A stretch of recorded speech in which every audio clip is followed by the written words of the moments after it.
What if you could use a simple pressure point system to relieve anxiety, stress, and even phobias? That's on our 3-part series, Tapping with Tess.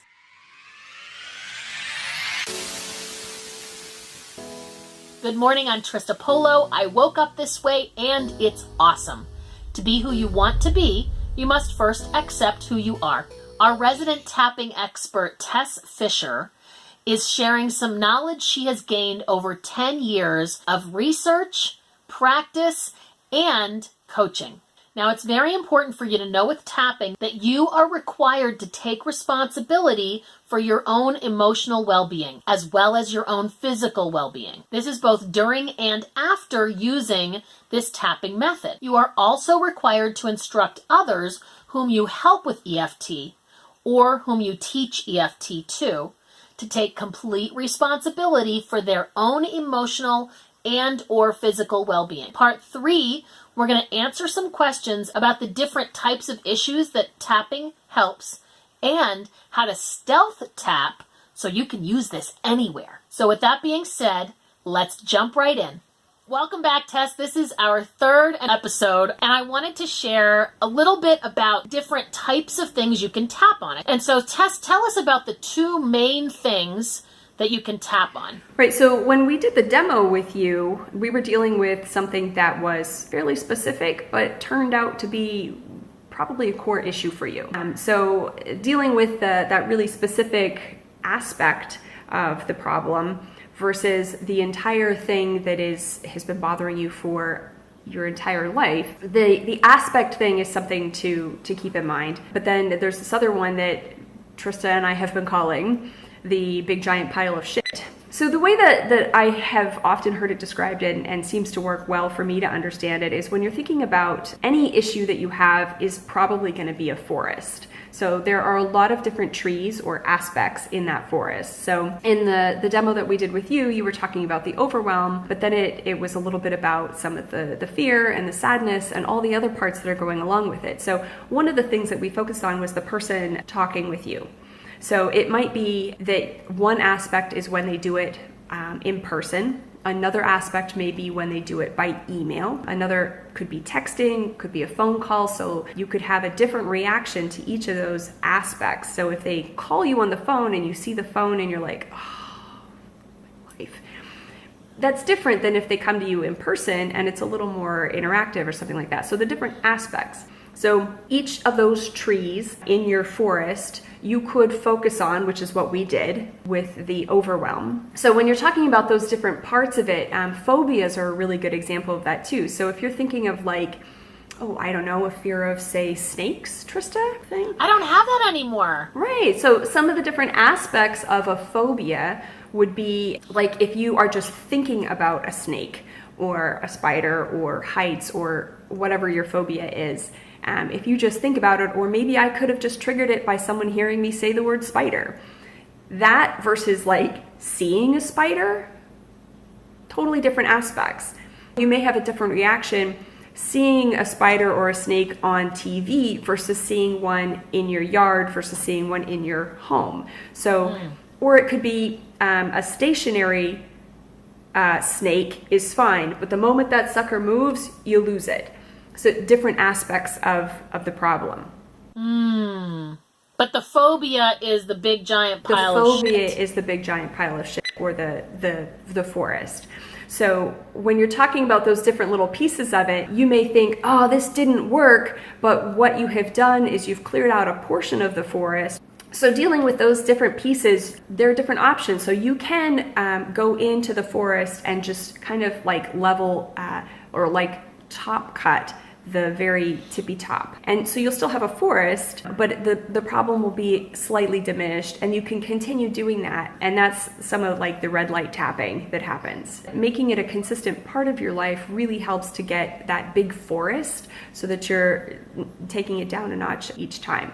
Now, if you do focus on one tree, a lot of times what happens is when you cut that tree down and it falls, it may knock out other things in the vicinity, and you may not even know that that's what happened. Like a house or a car or another tree. Yes, hopefully you're not knocking out houses in a forest. But yes, that's, it could be taking out different other aspects that are going on for you, which is one of the reasons that I prefer to get more specific when I'm tapping rather than just like a general tapping. For one, it's easier to get a number on something specific, like the 0 to 10 scale that we were talking about. But then it's also easier to see that I'm actually making progress with it. You know what I love about you putting it in as a daily practice is it does feel like everything's attached to emotion. I'm overwhelmed. There's no way I'll get through everything. It's that, it's like a big tome. To be able to read a big tome versus a quick novel, right. It's so overwhelming, maybe I'm just not going to read it. Mm-hmm. And so, eating the elephant one bite at a time, just putting in the tapping as a regular part of your everyday, whether it's at dinner, when you're having your coffee, or even as part of your meditation practice in the morning, I think that makes a lot of sense. And the thing about it, though, is that it's so quick. Like, it doesn't have to take a lot of time. Now, if you're working on something that is very emotionally charged, you want to leave a little space at the end so that you can have your cry. That's the other thing. You didn't cry when we did our demo. I almost cried. I could feel it in there. It was coming. It was coming, yeah. And I remember when we tapped years ago, there were tears. So, yes. I mean, it's an emotional thing. Just let it come out. I often have tissues. I didn't actually show you that, but I do have my tissue box close by, just in case. Because, it's emotional. So when the tears come up, let them come. They'll clear out with it. And there's chemicals and heavy metals in your tears that are different when you're crying sorrow tears than when you're crying happy tears. The chemical makeup of your tears is different. So let it out. Oh, that's interesting. I did not know that. That's like a bonus lesson for this series. And so we can do the tapping on one specific aspect, or we can work over time on those big HPS.